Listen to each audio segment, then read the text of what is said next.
We are Monday. I have to go to work. I'm just going to show how I incorporate language learning through my day. Ich möchte heute und diese Woche mein Deutsch weitermachen. Ich habe nur 5 Minuten, um mich vorzubereiten. Almost every morning I go through and I add new videos from my feed to my watch later list. I really like Harry Hildebrand right now, so I've selected this video here.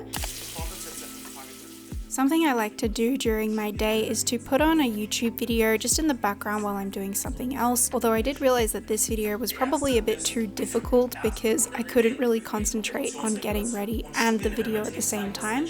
I have a few videos here that I've really enjoyed in the past listening to over and over again to get that repetition. So I'm gonna pop that on and I'm gonna drive to work and let's go. Hallo zusammen, ich bin Thomas. Meine Faszination über das Thema Sprache. When I'm driving to work, I do try to do some shadowing for more of an active language learning exercise. When I say a word and I realize that I literally don't know what it means, it's a really good prompt for me to come back to that word later on to learn it. So I've just parked. I'm just gonna quickly Google Translate a couple of words that I heard. Now, I really don't like flashcards, but something I do instead is that when I come across vocabulary or expressions throughout the day that I genuinely want to understand, I will typically save these into a Notion or an iPhone note, and I can still come back to these later. And during work, whenever I have little micro breaks, for example, when I have to go to the bathroom or grab a drink of water, I will read some newsletters, sometimes even watch a video if I have my headphones on. This newsletter that I'm reading here is by Nina Aseng and it's called Sprechzeiten. She has a podcast and a YouTube channel which I recommend for A2 and B1 learners. She speaks really clearly and provides a bunch of helpful German learning tips, tricks, and advice. But even if reading this newsletter takes 5 2-minute sessions, these little moments I can still use to get a little bit more language learning input.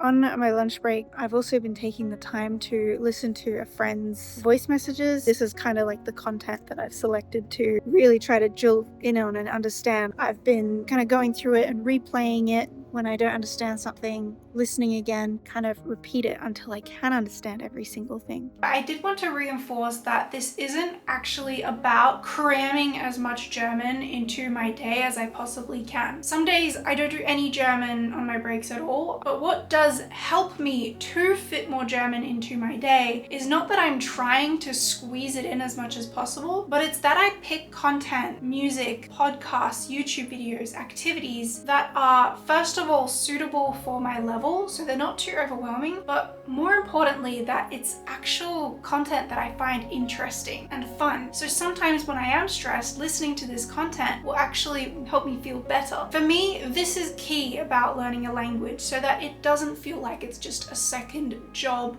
or like a chore that you have to do, but something that I actually want to do.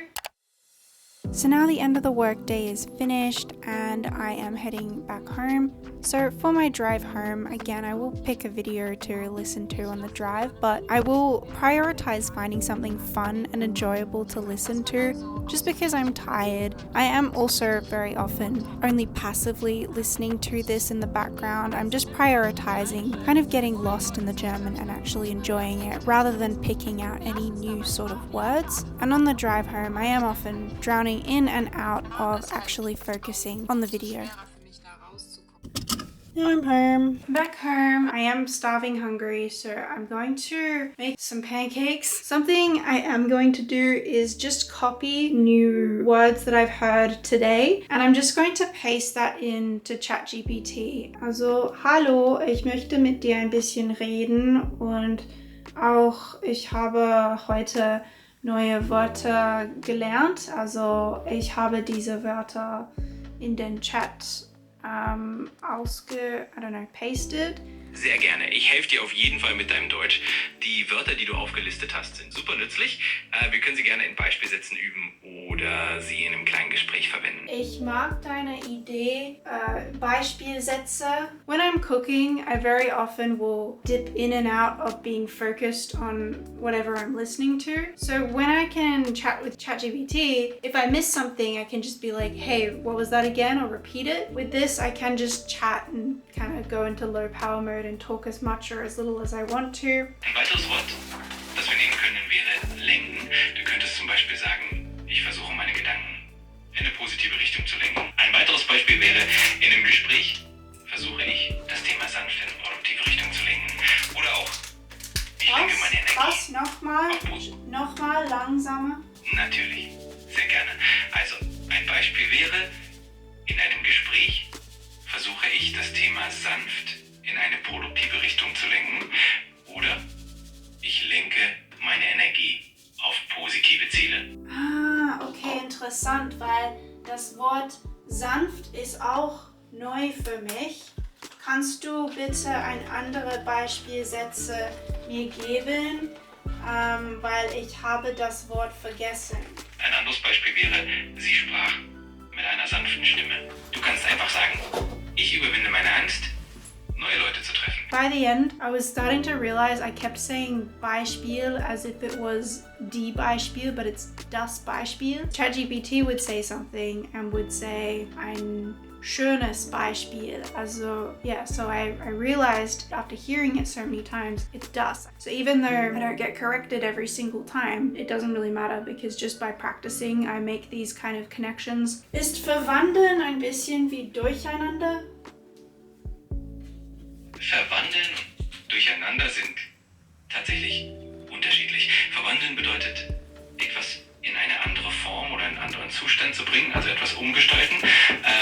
Also, sie haben unterschiedliche Bedeutungen, aber beide sind sehr nützlich. Ich verwandle Butter zu Pancakes.